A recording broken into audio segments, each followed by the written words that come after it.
you students are fortunate that you are part of this transformation phase in education.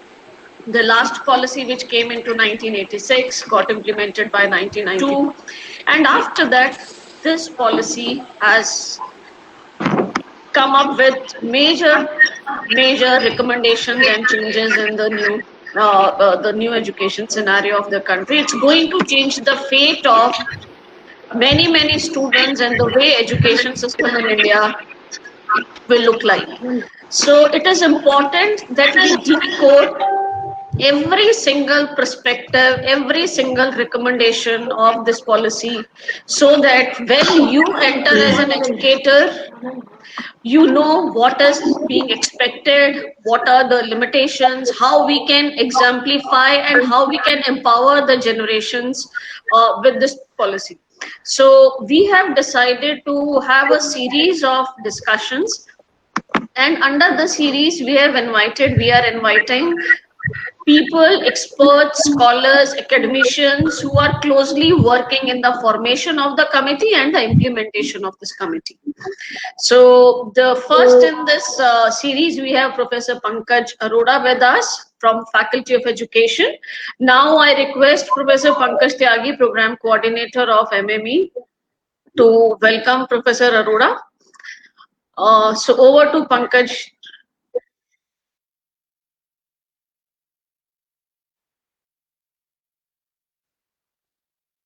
The mic is off. Pankaj, unmute your mic, please. Okay. Now can you hear me? Yeah, we can. Yes. Okay. Now it is my privilege, and I really thank Jyoti and all other MME students for organizing this web series on the new education policy. I welcome officially Professor Pankaj Arora for the discussion on decoding this new education policy. I once again thank everybody from the CIC for organizing this. So over to Professor Pankaj Arora. Now, Professor Arora, before we starting the session, the entire series will be moderated and coordinated by the students here. So for the today's session, we have moderators as Sushant and Sharad. Both Sushant and Sharad are students of MSc Math Education Semester 3. Both have background in mathematics and expert. They are bubbling experts in ICT and education. For the reporter and facilitators, we have Pallavi and Ranveer with us. Am I right? Yeah. Yes. So both Pallavi and Ranveer, again students of semester 3. Pallavi is an aspirant scholar in education, aiming to do her PhD in education, and Ranveer is looking into entrepreneurship and other education fields to facilitate further in this area. So both all these 4 students will be moderating and coordinating the entire session. So where Sushant? Yes, ma'am. Could you please formally introduce Professor Arora to the audience? Okay, ma'am, I will do that. Yes, Sharad, please. Very good afternoon to everybody. My name is Sharad Chaudhary. Today's event is a beginning of webinar series on decoding new education policy 2020, discussions on future roadmaps. This event is organized by the faculties and the students of the College Cluster Innovation Center and course MSc Mathematics Education, University of Delhi. This is an introductory session. Topic to be covered in this session is an introduction to national education policy, vision, and challenges. We have with us our esteemed guest and speaker, Professor Pankaj Arora sir, and our convener, Professor Jyoti ma'am, guide Professor Alka ma'am, faculties and students of Cluster Innovation Center. Before we move further, let me give you a brief introduction of our guest, Professor Pankaj Arora, sir. Sir is currently working as a professor in Central Institute of Education, that is CIE, University of Delhi.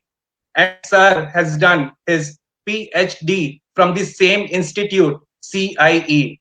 His research interest and specializations are pedagogy of political science, social science education, adolescence education, education, youth, and democracy.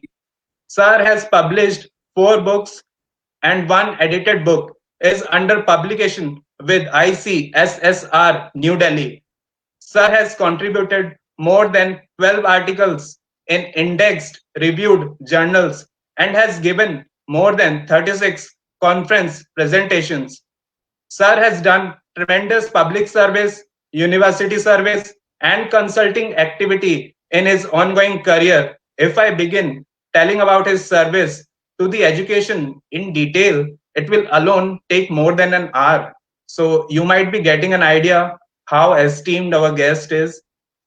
But as we are bounded by the time constraint, I will move to the next part of the event. Let me tell you the structure of the event.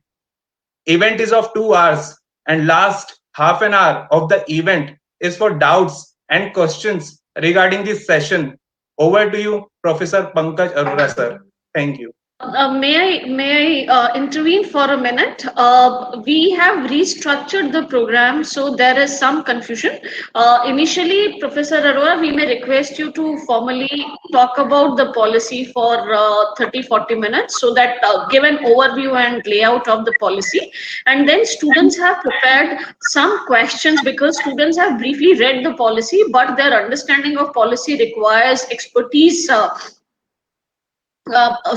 So they have prepared questions for you. So probably we'll take up the questions immediately after you finish your introductory remarks on the policy. Thank you so much.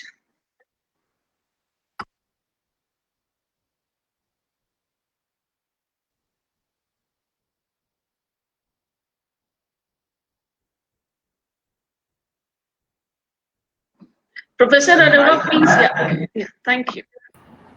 I'm sorry. This is the common error which most people are doing these days.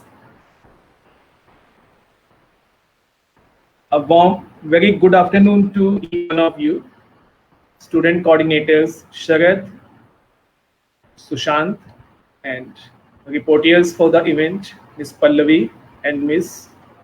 Ranveer. It's a privilege to come and speak at CIC, Cluster Innovation Center. Dr. Jyoti Sharma is an old friend and alumnus of CIE. We were almost age mates, if not batch mates, 1 or 2 years ahead of each other. And thank you, Professor Pankaj Tyagi, for this opportunity to speak at CIC. I am from CIE and this is CIC. So you can see the shift. CIC is a conventional institution of education, which is there since 1948. CIC, its nomenclature is suggesting cluster innovation. So it's a center of innovations. And this group of students, which is from MSc Mathematics Education, is an innovative program of University of Delhi. So I'll be talking from a little conventional background, analyzing the policy, highlighting the features of the policy, and we'll try to decode, as you people have given me a mandate, what roadmap is there and what are the challenges there before the policy. I think this is, first I would like to compliment CIC and this team of MSc Mathematics Education of initiating a web series on national policy on education. Because to my understanding and knowledge, this is the first initiative in entire University of Delhi, which has been taken up to discuss, to decode, to understand, to question about national policy of education. So compliments to you for this wonderful beginning in the university. Just with the opening of new academic year, you have taken it up, and I'm glad to know you have planned 8 webinars, a series of webinars where I am supposed to give an overview of the policy, and then you would have a specialized discussions with different experts in the series. We people are people of education, and first we need to understand what do policy means. Few of us must be knowing what does policy mean and why it become very, very significant and important to discuss. Friends, whenever we hear the term policy, we got alarmed. What policy is being discussed? What policy is being planned? What government is doing? Has government taken inputs from the stakeholders, from masses, from activists in the field, from opposition? Because policy is something which allow you to think, to review, and to restructure the given theme up to 360 degree. You people are people of mathematics. You may catch me if I'm wrong. 360 degree means all around. 180 is from this angle to this angle, and 360 is even all around. The way when we drive a vehicle, we are supposed to look. We should not be looking at the back. So whenever we talk of a policy gives us an opportunity to review and restructure the given theme up to 360 degree. Means nothing is there which can remain untouched, provided policymaker wants to touch it. So this is very important. And as I suggested, the minute you say we are going to discuss, we are going to bring a new policy, the people who are in the government, who are in opposition, aware citizens, activists, NGOs, all get alarmed. And this is an indication that people are aware and they are progressive. They do react and respond to the situation. Now, if we talk of education policy, I would like to share a brief history of major reforms in education. At what stage of Indian development and progress, at what stages we thought of a new policy. We all know that education policy is related with, because education is a major discipline which impact society, thinking, youth, culture, language, and whatnot, because education and health are two integral components which are very, very important for any society, any group of people. So if I take you back to, if I want to relate this policy or the major shift in education with the major shift in society, industrially, socially, culturally, economically, I'll take you back to whenever we bring a policy. This is also important that when we discuss a policy, we should not try to read it. We should not only try to read what is written there, but we should also try to read what is not written there. And that means we must try to read between the lines, something which is existing there but is not in black and white. So those catches are more critical than the black and white text in a policy document. Let us go back to first industrial revolution. I relate evolution of education with industrial revolutions. This may be my way of associating growth of education in the country, because first industrial revolution bring a major shift in human life. Machines were brought in and printing press was brought in. And along with this, Macaulayan model of education came in.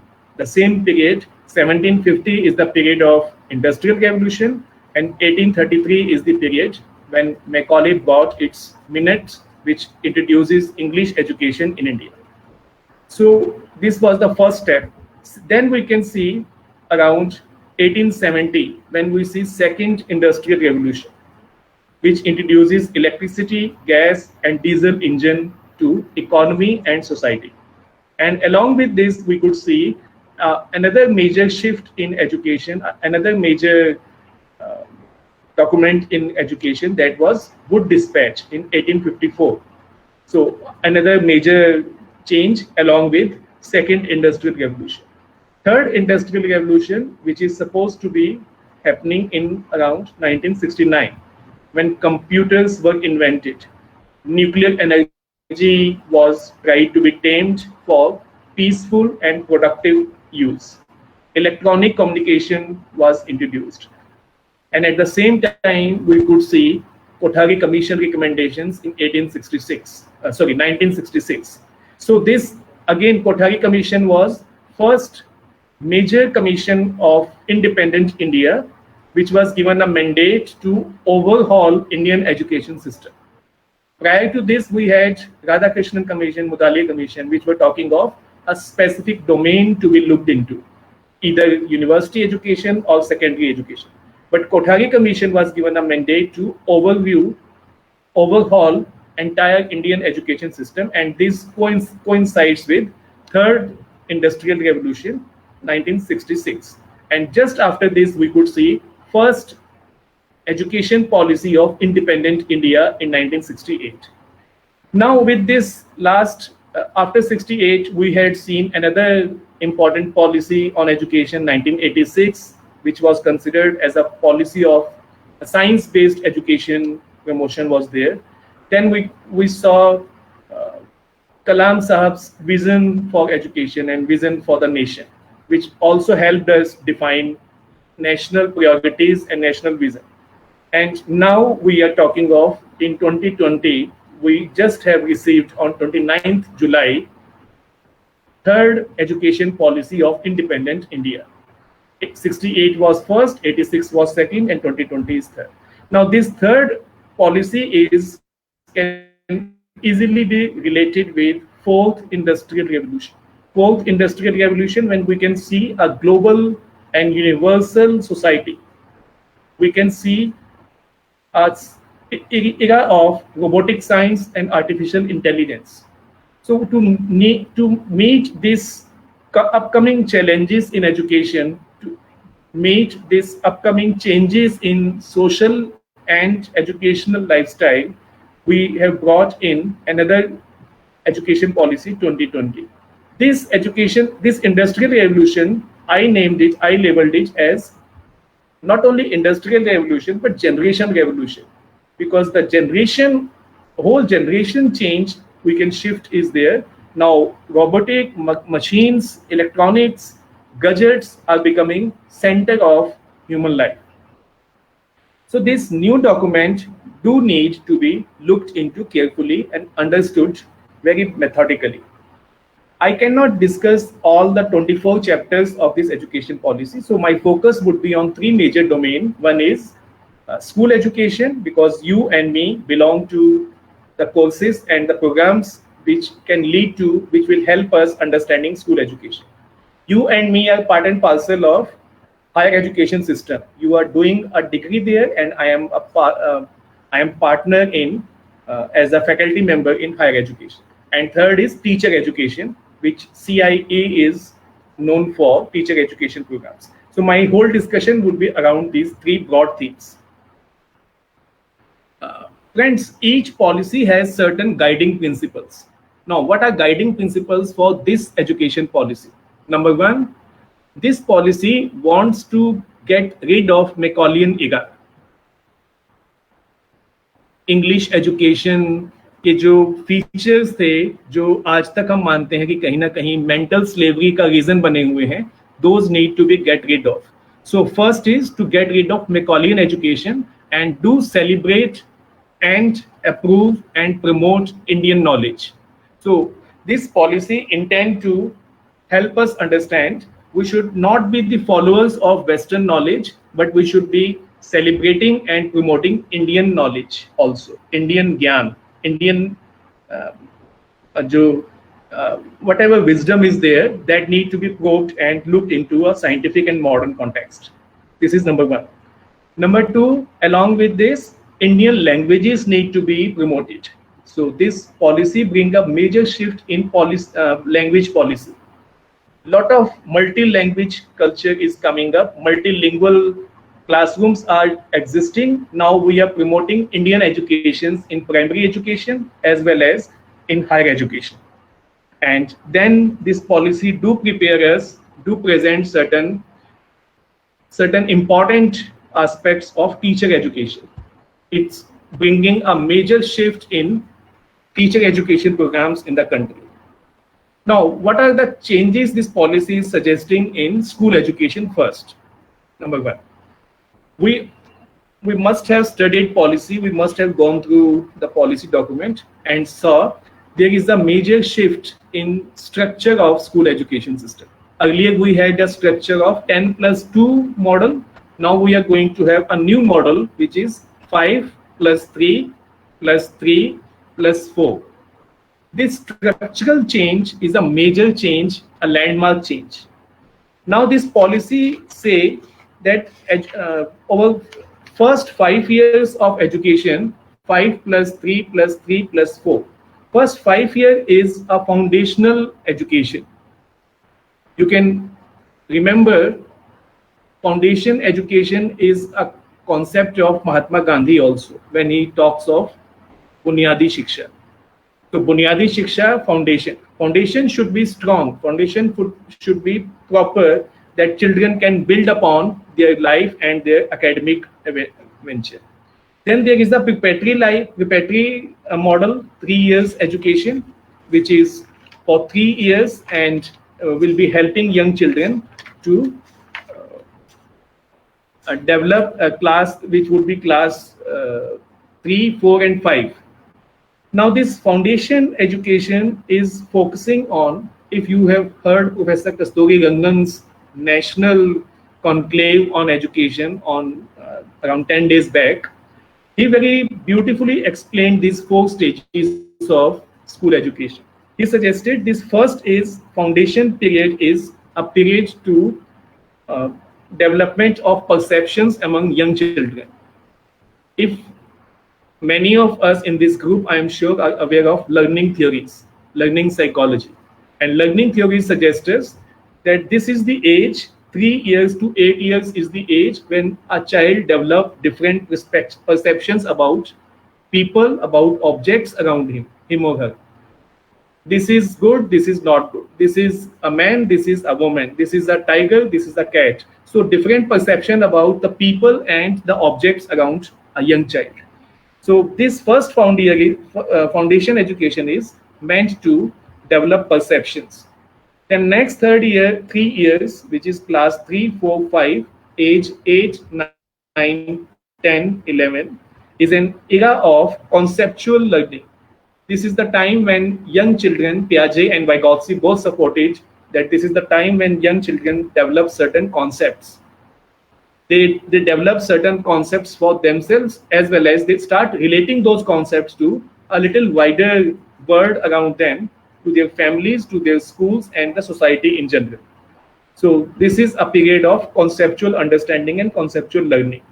Then next 3 years is an era of middle classes, class 6, 7, 8, age 11, 12, 13, 14. Perspective building. They start developing their own perspective. I like this, I don't like this. This is good, this is not good. This teacher, this system, this subject, this knowledge, these people, he or she start developing perspective about institutions, etc. And last 4 years of school age, which is class 9, 10, 11, 12. This is an era of abstractive learning. Now, from perception to abstraction. Perception at early childhood, which is foundation years, and now abstraction towards the senior secondary school level. So this is a one major shift, which is, I think, is a welcoming step, because this is designed to meet the needs of young children, that early childhood foundation education would be in mother tongue and perception building. At the same time, this policy suggests that evaluation would also be seeing a major change, major shift. Instead of our education preparing rote memory-based people, rote memory-based technicians or engineers or academicians, this policy focuses on concept understanding. So instead of assessment and evaluation of your knowledge, this policy suggests that assessment and evaluation should be of concepts, conceptual understanding of the young children. This policy also covers an age group which has unfortunately been left out at the time of introducing right to education in 2009. Right to education speaks of children between 6 to 14 years of age. This policy speaks of children from 3 years to 18 years, so 15 years of formal schooling. We have a major grievance against right to education, and that was, where has children between 0 to 6 years have gone? Why state is not willing to take up the responsibility of those children? So this policy has looked into the aspect of early childhood care, numeracy, literacy, etc., and taken into account children from 3 years instead of 6 years. So 3 years expansion in school education is another important aspect of this policy.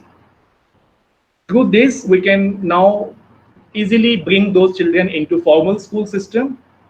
Anganwadi will get a better reputation and acknowledgement in the formal education system, and children below 6 years can easily be associated with midday meal type schemes which are there to nurture and to take care of their nutritional needs.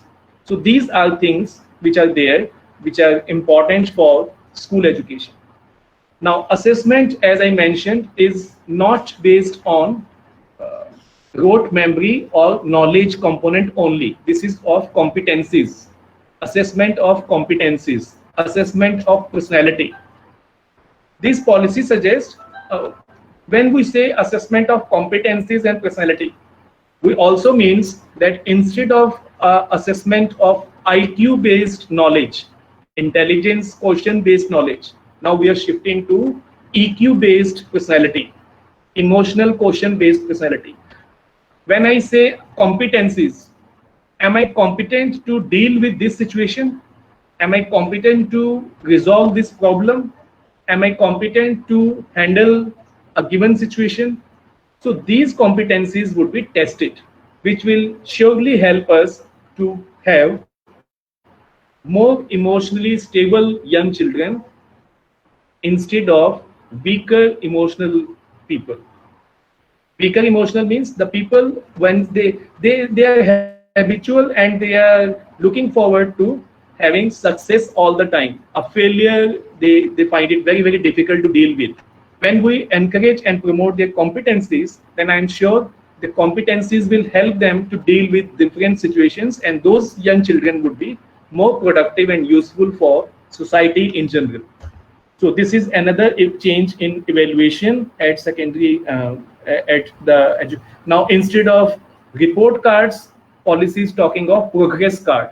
So it's not reporting your IQ or reporting your cognitive development, but it should be looking at your progress in totality. So it's more holistic method of evaluation.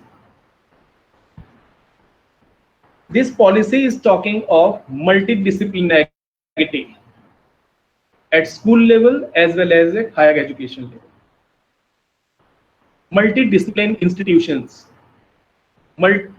This stream system that I am a science graduate, I am a commerce graduate, I'm a management graduate, I'm a humanities student, I'm a social science student, I am a product of vocational education. We can easily see a hierarchy in this discipline. That hierarchy is neither given by you nor given by me, but gradually over a period of time this hierarchy got established. So medical students, engineering students, science students are at the top of it. Management students and economic students are after this, social sciences, humanities, and at the end of this hierarchy of disciplines, we see vocational education, which is actually giving us livelihood and which is actually training and empowering poor people in the country who cannot continue higher education or who cannot continue, they drop out at a given stage. So this policy is talking to provide them vocational education from class 6th onward. So like class 6th onward, young children's aptitude would be developed towards so-called blue collar jobs. So I see this as a step, as an initiative to recognize dignity of labor, to give importance to dignity of labor. All children from class 6 would be learning and practicing one or other important vocation. So whether I want to be a doctor or engineer, at class 6, 7, 8, I have to do something with hand. That again, the Gandhian model, basic education. It's not about writing and arithmetic, but instead of 3R, Gandhi talks of 3H, hand, heart, in between their 3 years of graduation. This is an interesting statistics of University of Delhi itself. Now, where those 30% have gone?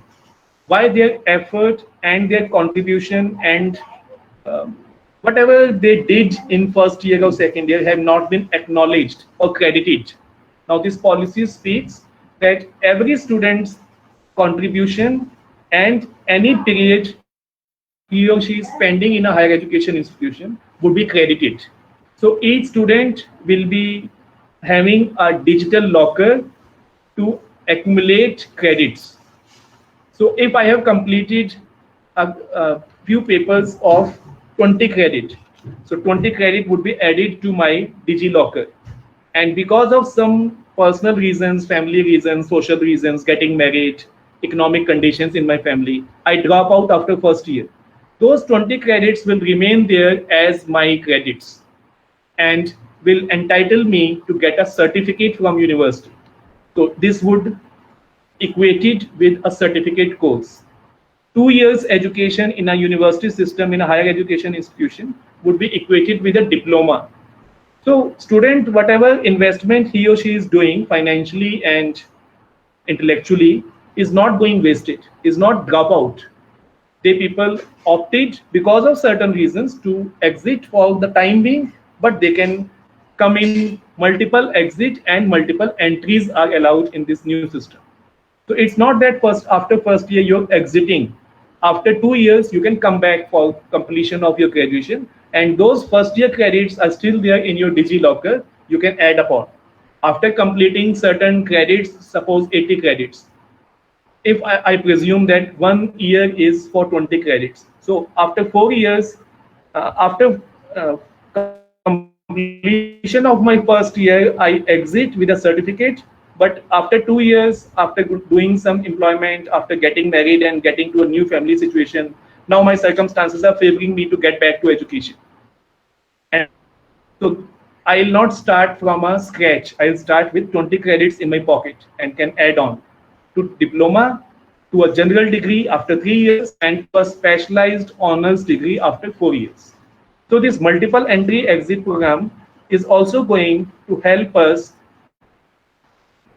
accumulating, collecting our credits as per our comfort, as per our situation and circumstances, and we can exit with a certificate or a diploma or a general degree or a specialized degree at the end of 4 years. This is one thing. Number two, this model is promoting multidisciplinarity, which I did mention at school education also. Now I'll elaborate it. This new policy suggests that children should have right to decide what they want to study. My interest is in political science. I am a student of political science, but I did have interest in literature also. I did have interest not in general, but in mathematics.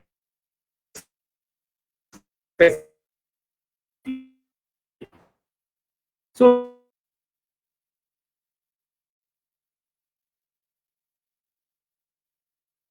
it's with music, with history, with political science, with English literature, with chemistry, any combination I want soothing to my personality and my taste and my aptitude, I can surely go for that. How I summarize this? I say now student has right, student को अपना गुलदस्ता सजाना है कि वो graduation का उसका गुलदस्ता कैसे सजेगा, तो इसके लिए जो फूल हैं वो अपनी मर्जी से चुन सकता है. ये रिजिड स्ट्रक्चर के अंदर उसको नहीं मिलेगा कि after PCM you can be a graduate of science and after political science history you can be a graduate of BA honors. No, you can opt and choose any discipline. So this will help breaking the stream system in education at school level as well as university level. Now this stream system also help in breaking, as I mentioned, in breaking hierarchy of disciplines. And this multidisciplinary culture in an educational institution will surely help me to grow as a more informed and more positive personality about various disciplines in my institution. IIT only for sciences, JNU only for social sciences, Institute of Mathematics only for mathematics, Netaji Subhash Chandra Bose in Technology University only for technology. Why can't we have multidisciplinarity in the institutions? We can easily see University of Delhi, which is a university of multidisciplines, BHU, Aligarh Muslim University, Patna University. All these universities are universities of multidiscipline. Though those structures were not allowing them to have interdisciplinary options to the students and stuff like that, but people coming out of these universities, we can see, have a respect for the dignity of all disciplines around them, instead of going with a specialization, with a superiority that I am a maths graduate from this university, I am a technology graduate from this IIT. No, you can see people around you who are from social science, who are from languages, who are from humanities. And so this multidisciplinarity is also going to make a major shift. Besides this, we can see another big challenge in university higher education, and that is the issue of autonomy. This policy is talking of autonomy. Now, this autonomy is multi-layered, can be questioned. There are very many apprehensions about this autonomy. This autonomy means government will withdraw its support and control over higher education institutions. Does this autonomy means universities would be into self-financing mode and they can develop their own curriculum? Now, I want to ask you a basic question, and that is, at this age of around 22, 23, 24, MS age period is generally like 22, 23, 24. Do you people want other people to decide for you, or you want to take decision for yourself? As an academician, I want to introduce a new program, a new specialized course in my university: adolescence education, democratic education, youth education, and empowerment. My system says you have to go to staff council, you have to go to faculty meeting, you have to get it through standing committee, then you have to go to academic council, and then you have to go to executive council. So many channels. I am an expert in democratic education, but a person of mathematics, because he or she is a part of academic council, is pointing out, no, Professor Agoda, I think this point should be removed. With what authority you are suggesting me this point should be removed? This is a new specialization. Youth and democracy is a new specialization, and hardly India have around 10 experts in this field. How can anybody and everybody give me suggestions over it? In many universities across the world, in West and Europe, there are programs which are offered by individuals. Individual faculty member can develop a program, a course, and float it. If you're interested, you can join it online or offline, earn credit, and this credit would be acknowledged by university system to your credit, which would be added to your DigiLocker, and after 80 credits you will be awarded a degree.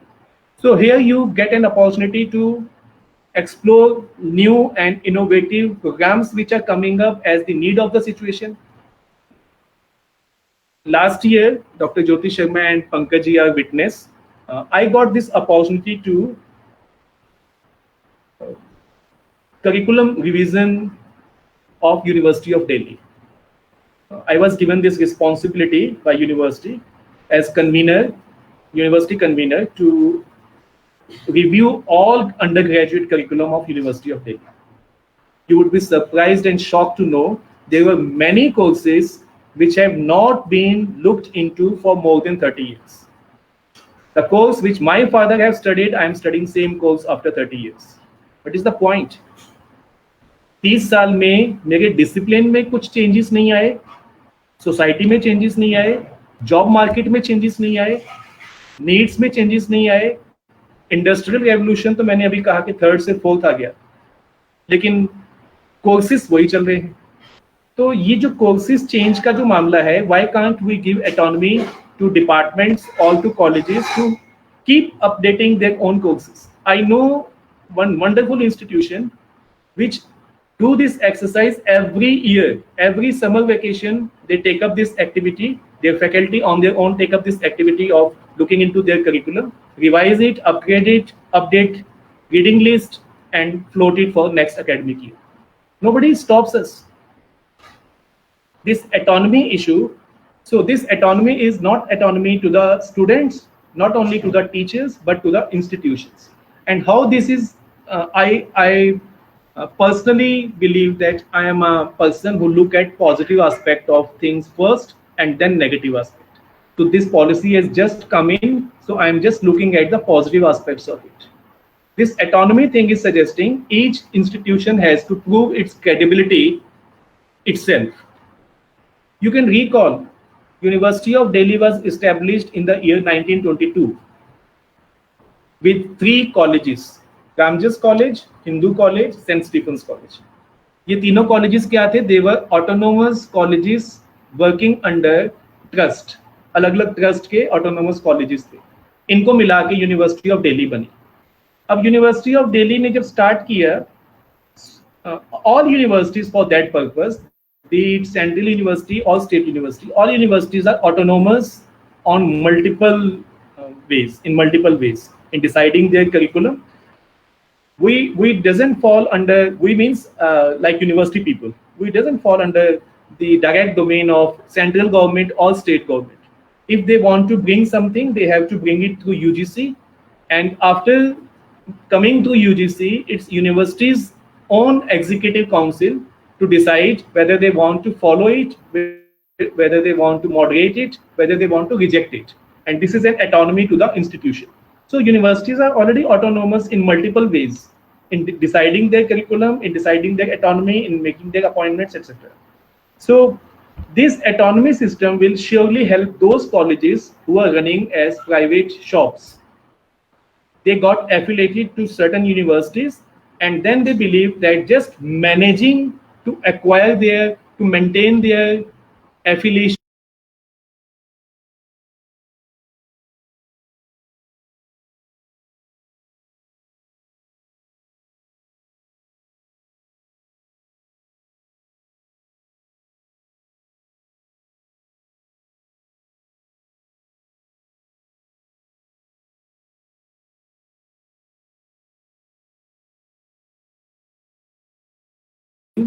managing those 800 colleges, their curriculum, their examination, declaration of results on time, etc. Now those colleges doesn't bother about their own academic standards, their own academic curriculum, their own academic faculty members, their own academic resources, laboratories, etc. Because they know student is not coming to them for them, they are coming to them for the degree of the concerned university. And they want this route to, through this affiliated college, to acquire that degree. So degree is important. College teaching arrangements, laboratory, etc. is secondary for them. And this situation is being exploited by such affiliated colleges. I strongly believe that these affiliated colleges are an adda of corruption.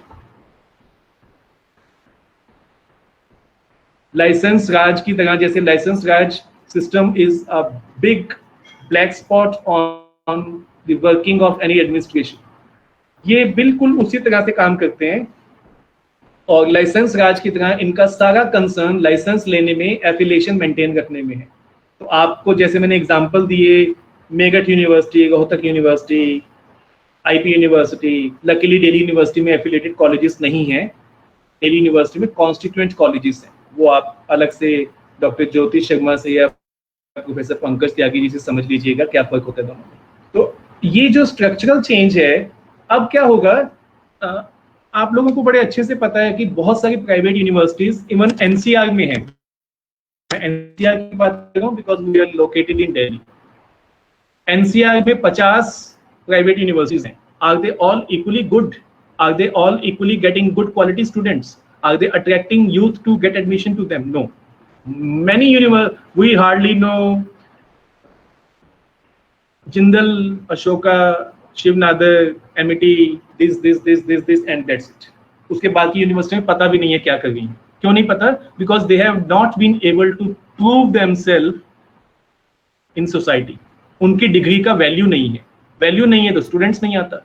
तो उन्हें ये struggle खुद ही निभानी है, क्योंकि वो affiliated universities नहीं है, वो डिग्री देने वाली यूनिवर्सिटीज है। तो ये चैलेंज उनके सामने बना रहता है कि they have to prove themselves. So they keep improving their infrastructure, faculty, curriculum and stuff like that. So this challenge will now get shifted to affiliated colleges when they will become autonomous. They have to prove their credentials to attract youth from the society. That is another important aspect. In higher education, this multilingual system is also there, but I think I have taken more time than suggested, 40 minutes. Now I'll shift to my last point, which is teacher education. My own discipline, my own specialization. This teacher education program, you have rights to agree or disagree with me. In school education, there is, I missed one point, that is cluster model, cluster school system, which is bringing Kothari Commission's idea of neighborhood school. So those neighborhood school concept is now can see light of the day.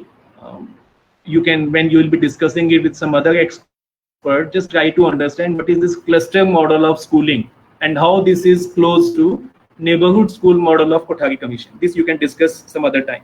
I will be coming to teacher education.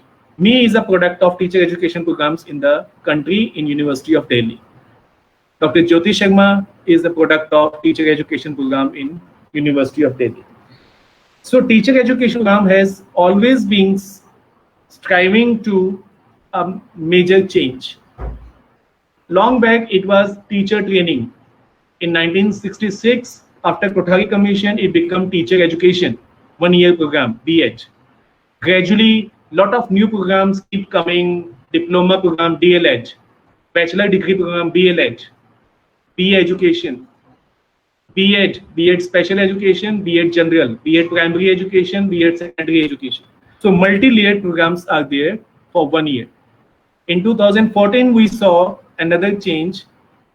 NCT, which was established in the year 1993 as a regulatory body for teacher education programs, came out with certain major changes, gadgets in teacher education, and brought 17 programs of teacher education. 17 programs of teacher education. आप सब अपनी memory पूरी लगाओ और याद करो कि आपको 17 तरह के टीचर्स मिले हैं कभी। 17 तरह के टीचर्स स्कूल सिस्टम में चाहिए। स्कूल में चाहिए primary teacher, pre primary teacher, secondary teacher, senior secondary teacher. अब इसमें मल्टी लेयर प्रोग्राम्स में क्या नुकसान हुआ? एक डोमेन अनएम्प्लॉयमेंट से भरा हुआ है। B.Ed 10 लाख लोग प्रोड्यूस कर रहे हैं, 10,000 इंस्टीट्यूशंस हैं, वहां अनएम्प्लॉयमेंट है। प्राइमरी टीचिंग, वो प्राइमरी टीचिंग में जा नहीं सकते क्योंकि वो NCT ने लेबल कर दिया कि ये सेकेंडरी एजुकेशन के लिए है। प्राइमरी टीचिंग में टीचर्स की स्कार्सिटी है, शॉर्टेज है, क्योंकि डीएच बड़ा छोटा सा नंबर प्रोड्यूस करते हैं डाइट्स। तो ये इस तरह के गैप्स को एड्रेस करती है पॉलिसी और कहती है कि now will be having only 3 types of teacher education programs in the country. One is 4 years BA BH integrated program.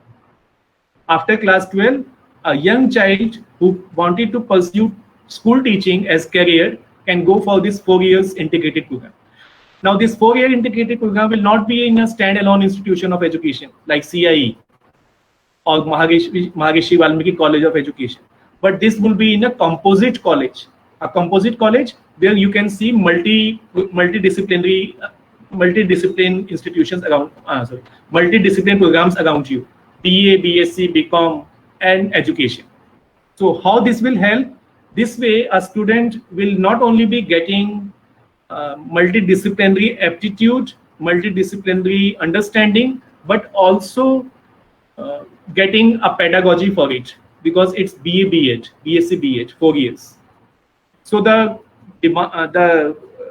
long pending need in teacher education to have some quality changes with time, with enhanced time, is going to see day of light by this 4 years program. This 2-year program of B.Ed will remain in existence for a few more years, and by 2029, 2030, only 4-year program will exist.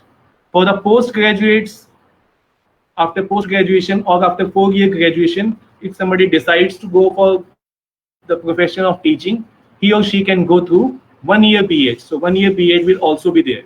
1-year B.Ed will be coming back. So this 2-year B.Ed, which is, to my understanding, is wastage of young people's one, because in curriculum thesis and in practicum we couldn't enhance it the way we have enhanced the time frame. Time frame has been enhanced without quality inputs in the program. So this teacher education program will also be getting into 3 major programs. 4-year program will take care of elementary teachers, primary teachers, and preschool teachers, as well as secondary teachers. So specializations would be there. If you want to focus on one pedagogy, your specialization, like in medical sciences. In first year of MBBS, everybody is going through same education. Second year, they start getting general physician and then minor surgeries and then internship. After that, they go for specializations. Similarly, here in 4 years, first 2 years would be general education component of BA as well as BSc along with education. And third and fourth year, you can focus on pedagogy for secondary or senior secondary or primary. Now this NCT need to have a little wider role to play in. It should try to change. This policy is giving upliftment to this NCT because it's now being known as professional body for teacher education. So it should be professional body which should not be only giving affiliation to new B.Ed colleges, but also looking into quality concerns in teacher education, revising and upgrading curriculum. You would be surprised to know that in teacher education, we do not have a national framework for internship. Internship component is there, 6 months in this 2-year B.Ed program, but no national level framework has been evolved by any of the institution till date. So we need to look into such concerns, and of course, any policy is not perfect or not the best in it itself. With the gradual time, we can see multiple issues coming up. So we need to remain open-minded and keep welcoming situation-based and time-based demands for change in the policy. And this policy gives that flexibility that those changes can be accommodated for next 15 years, because policy document is not supposed to be there for 5 years. 5 years will be taken by us, you and me, to adapt to it, to approve it, and to actually see the plan of action there. How this plan of action will come will take another year or so. And then plan of actions execution will take another 4-5 years. And then those changes will start happening. So in 15 years, we'll see certain changes in education system. By 2013, we are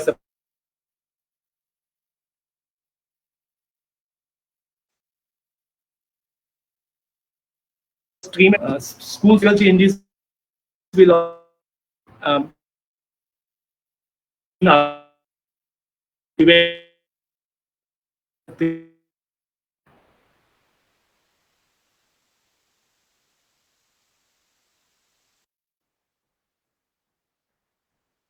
Professor Arora, we are not able to hear you. I think there is some network issue.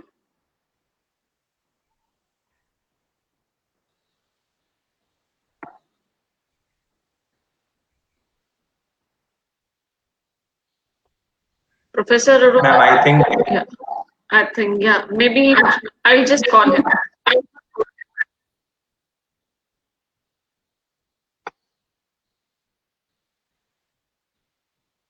I'll just make a call to him.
I'm sorry, connection got disconnected.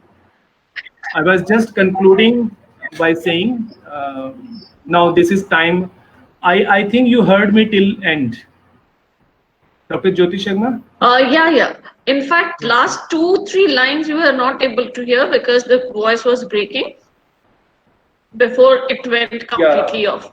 I was just saying that these 3 important domains which I have tried to present as in the beginning as overview, which can surely be discussed in different webinars of this series of 8 webinars: school education, higher education, and teacher education.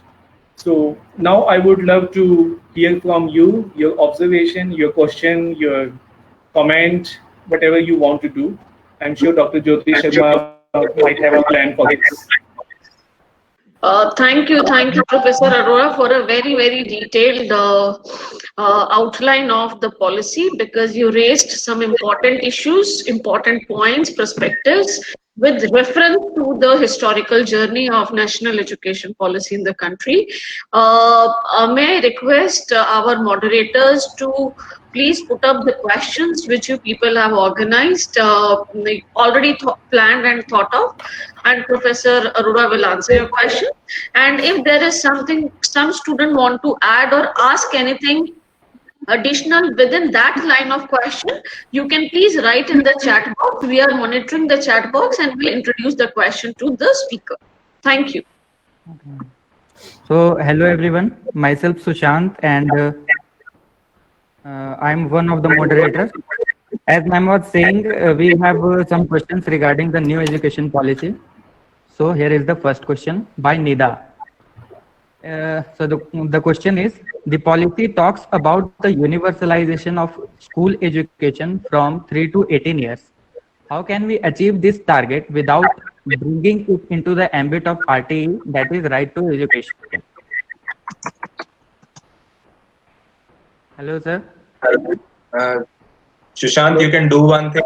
You can also post the question to the chat box as well. Okay.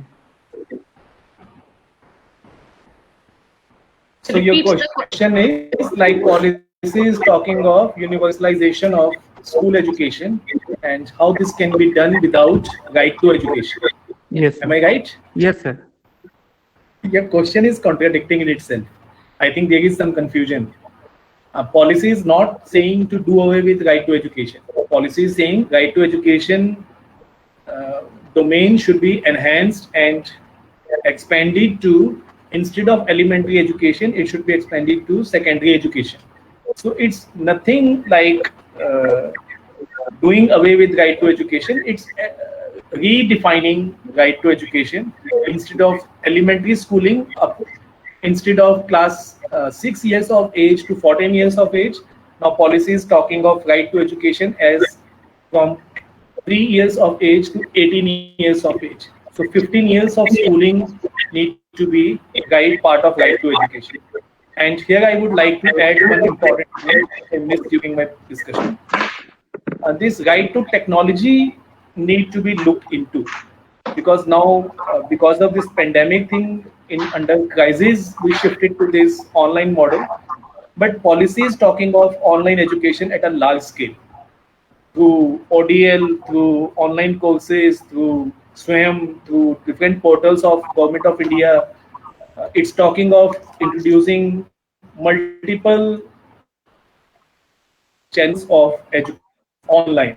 So for that reason, I would suggest now this policy must look into right to education, and right to technology should become part and parcel of right to education.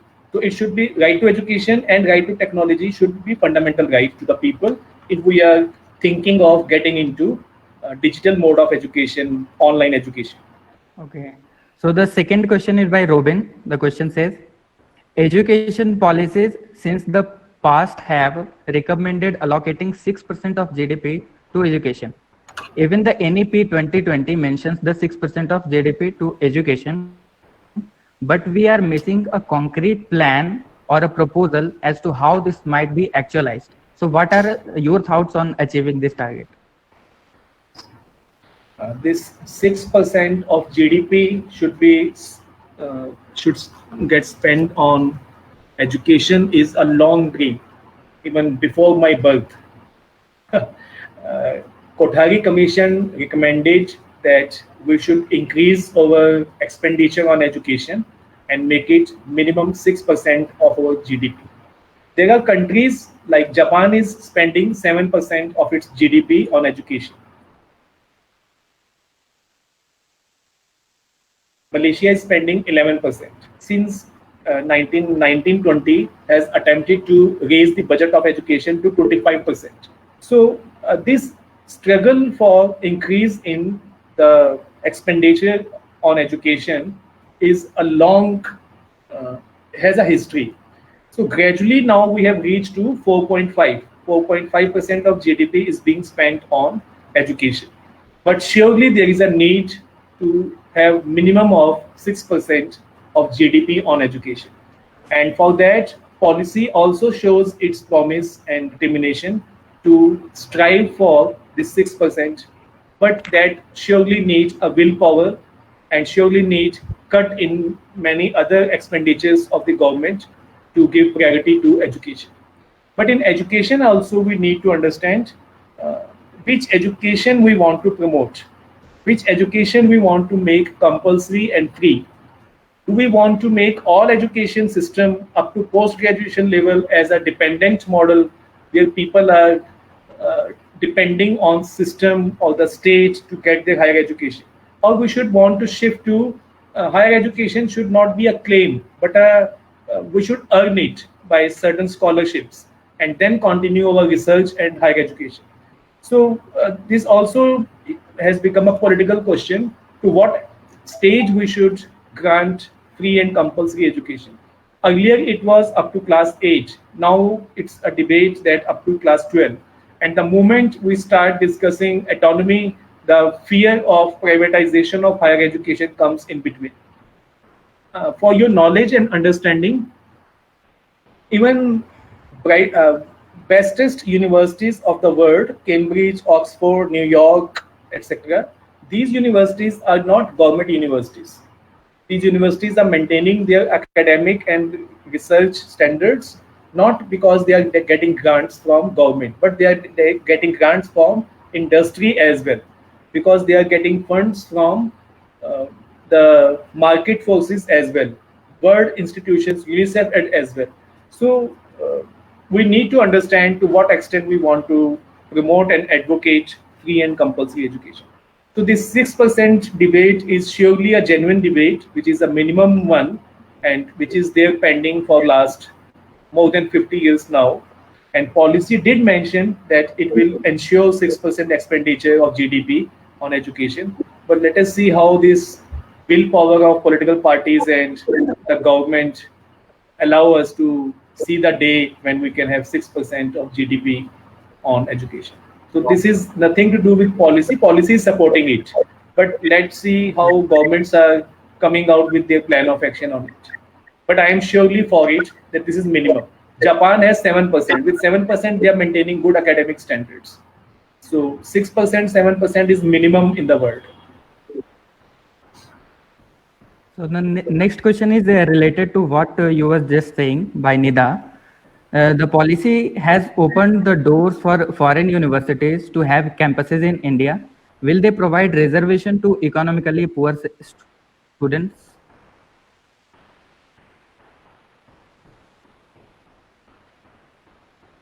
I don't think, because none of the private university is giving any sort of reservation, whether it is the way I mentioned Ashoka University or Jindal or Shivnagar for that reason, or MIT for that purpose. None of the private universities following reservation. Even in entire industry sector, reservation has never been implemented. Though there are strives to bring reservation in private sector. Previous government attempted, this government also talked of, but nothing happened. To my understanding, these international universities, when they will be coming to India, I don't think they will be following a constitutional binding, because they are not government funded universities. And this binding is there on government organizations or government funded institutions only. So even now, these private schools across the city, none of the private school is following any reservation. Though they are giving some seats to economically weaker section now, but no SC, ST, OBC reservation is there. And that OBC economically weaker section seats are there just because they are given subsidized land. So in lieu of that, they are supposed to provide quality education to economically weaker section children also. So that reservation is even not a caste-based reservation. So my answer is no. I don't think any international university would be following this practice of reservation. In addition to this question, there is a question from one of the audience. Is it the policy paving way towards privatization of education, as it can be inferred from the policy inclination towards centralized structure? Yeah.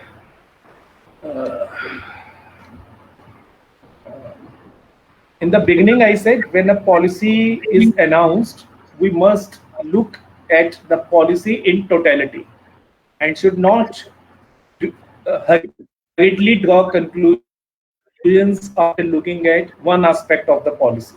Because policy is not something which one part of the policy is saying one thing and another part of the policy is saying another thing. Policy in toto is governed by one ethos, one philosophy, one guiding principle. And this policy at no section, no chapter is talking of withdrawing its subsidy from existing educational institutions. I have carefully gone through it, and some time back, a panel discussion organized by Jawaharlal Nehru University, where our ex-Vice Chancellor, Professor Dinesh Singh, was also a speaker, along with Professor Jagdish Kumar and few more. So there also this question came up, and no provision in the policy is talking of that at the moment. We have to wait for the plan of action. What plan of action is bringing? Policy is not talking of privatization. Policy is not talking of withdrawing subsidy from any educational institution as of now. But plan of action surely would be more critical to look from this perspective. So that time we'll be able to say whether this policy is moving towards taking us towards privatization or no. At the moment, policy is talking of 6% of GDP, along with continuing policy has restructured the whole higher education model, like the this governance of higher education has now been redefined by, I'm looking for my paper, if I can see it. Somewhere I have written that higher education institutions. This graded autonomy thing will surely be coming, and this higher education, I think I got my paper. This is talking of National Higher Education Regulatory Commission. So entire higher education would be brought under one large umbrella commission. It's not council, it's a commission which will have 4 bodies. Higher Education Commission of India will have 4 bodies. One is regulatory body, NHERC. One is NAC, to decide accreditation of the institution to maintain its quality standards. Another is Grants Council, which would be providing funds to higher education. And last is professional councils. The way I suggested, NCTE will be known as a professional council for teacher education. Vocational Education Council of India, ICAR, Agricultural Research Council. So these councils would be 4th part of this commission, which would be vertically located, vertically placed to each other. And this is not centralization, but centralization of, I see it in a different way. I say this is breaking the multi-layers into system. Like UGC is looking into liberal education, NCT is looking into it, AICTE is looking into another domain. So each agency have its own funding mechanism, have provision for curriculum, provision for accreditation. So instead of those things, only professional agency would look into academic and professional needs of the concerned institutions. All 3 agencies would, rest of the 3 agencies would be common. One is just regulating, one is just accreditation, one is granting funds.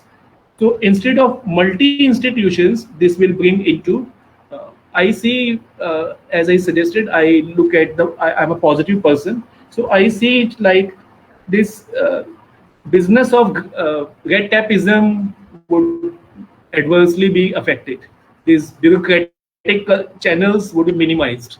Instead of multiple channels, there would be one channel for higher education grants and one for accreditation and one for regulation.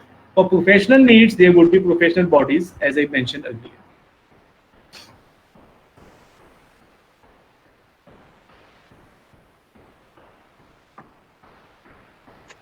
Jyoti, if you allow, I can read question from this Ranjan Kumar Sahu, who is asking something in the chat box.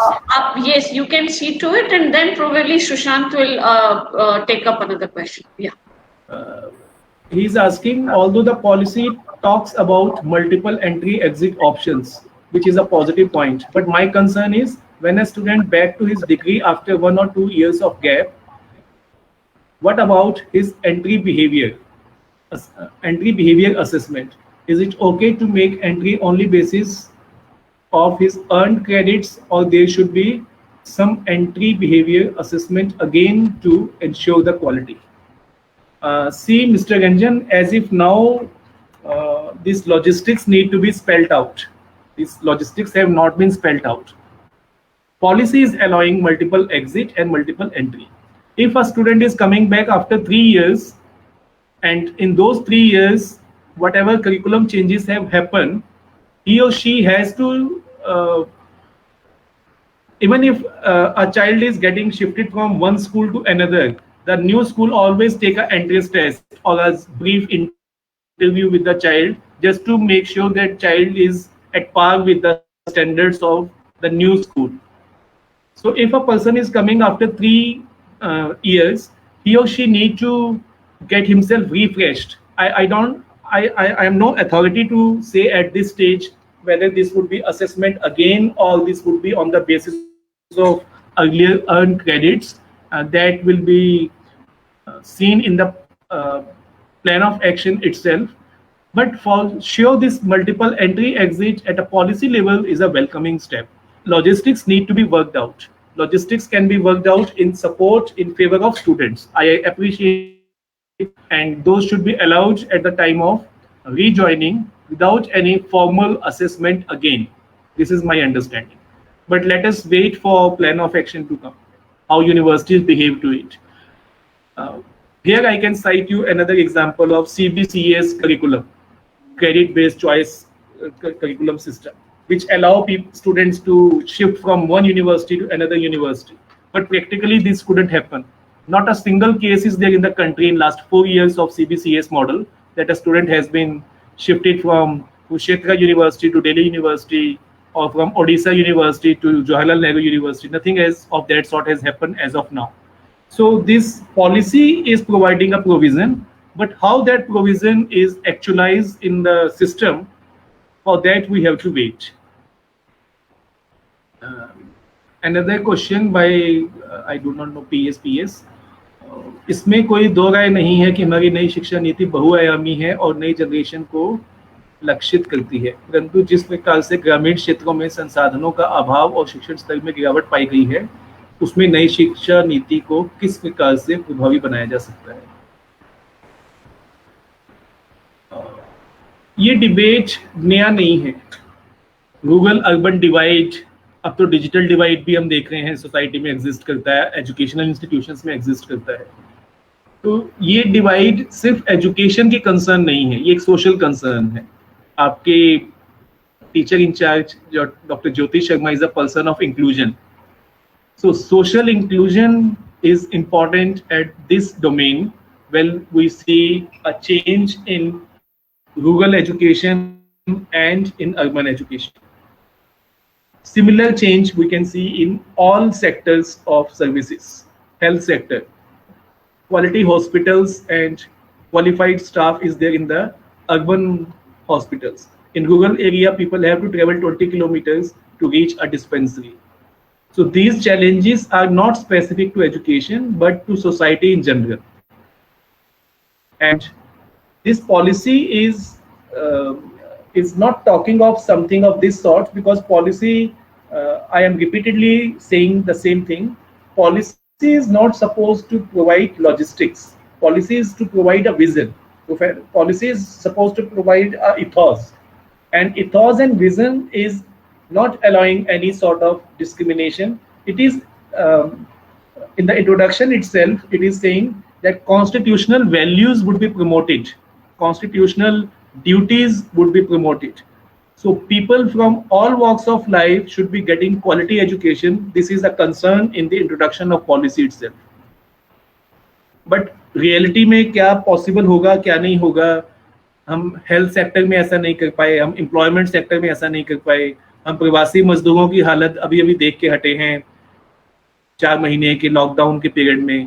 तो ये कुछ ऐसी hard realities हैं जो education से specific नहीं जुड़ती हैं, वो बहुत जेनरिक नेचर की हैं, जो सोसाइटी में कहीं ना कहीं अपनी जगह बना चुकी हैं।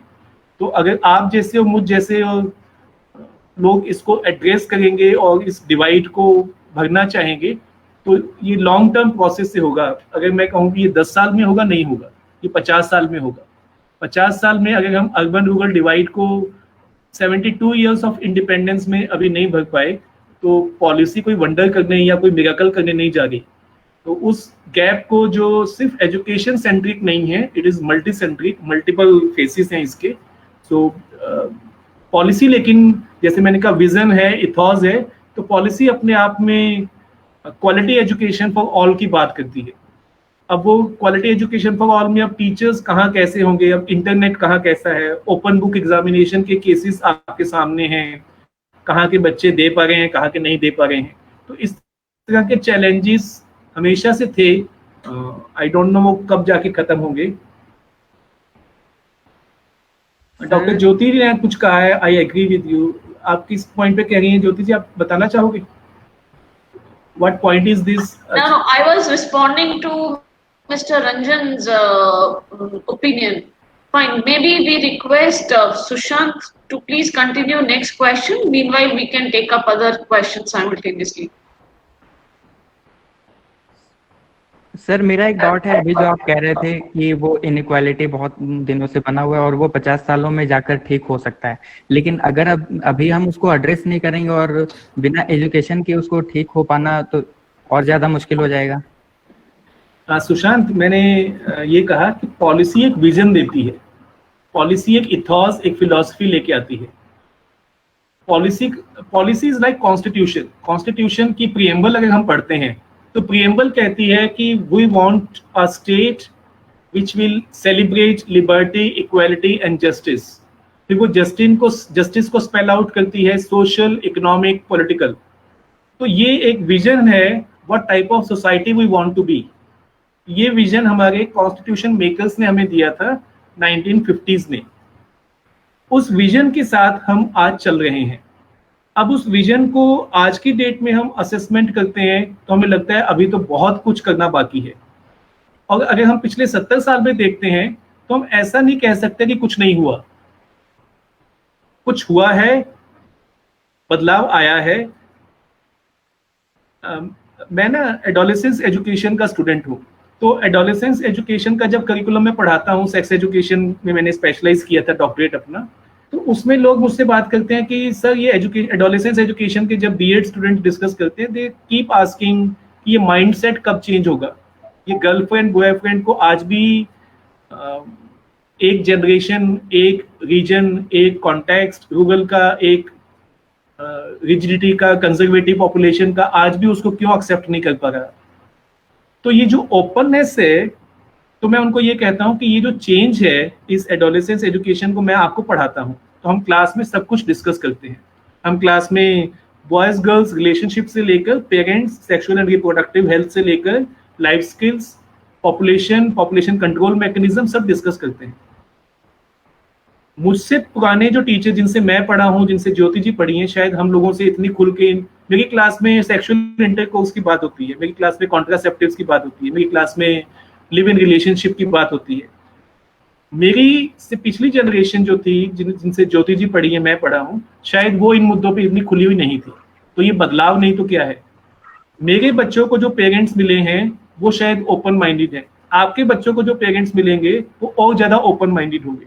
तो ये चेंज जो है, तो मैं अपने एडोलेसेंस एजुकेशन के स्टूडेंट्स को ये समझाता हूँ कि जो कंजर्वेटिव और स्टीरियोटाइप ओपिनियन पिछले 200 साल में बने हैं, 300 साल में बने हैं, वो अगले 10 साल में नहीं जाएंगे। उनको जाने में, उनको हिलाने में, उनकी जड़ें हिलाने में ही 50 साल लग जाएंगे। इस बात को समझने में कि these are matters of academic discussions, उसी को समझने में। और एडोलेसेंस एजुकेशन, सेक्स एजुकेशन, आपको पता है आज भी सिवाय सीआई के पूरे इंडिया में किसी बीएड कॉलेज में नहीं पढ़ाया जाता। तो जब इस प्रोग्राम को इंट्रोड्यूस करने की तरफ इस तरह का रिजिड सोच है, तो इस प्रोग्राम को लागू करने की तरफ तो जनरेशंस निकलेंगी। जिस तरह जनरेशंस ने एक्यूमुलेट करके उन वैल्यूज को, कंजर्वेटिव वैल्यूज को या कन्वेंशनल वैल्यूज को एस्टेब्लिश किया है, अब चेंज करना, शेक करना, मूव करना will also be taking some time. Important है there must be a vibration, important है there must be something happening, we should be talking of it. अगर हम बात कर रहे हैं, अगर हम उस विजन को देख रहे हैं, अगर हम कॉन्स्टिट्यूशनल वैल्यूज को प्रीएम्बल में समझ रहे हैं, तो हम उसकी तरफ मूव कर रहे हैं। कब पहुंचेंगे, ना मेरे पास आंसर है, ना आपके पास आंसर है, ना गवर्नमेंट के पास आंसर है। 72 साल तो हो गए ऐसे।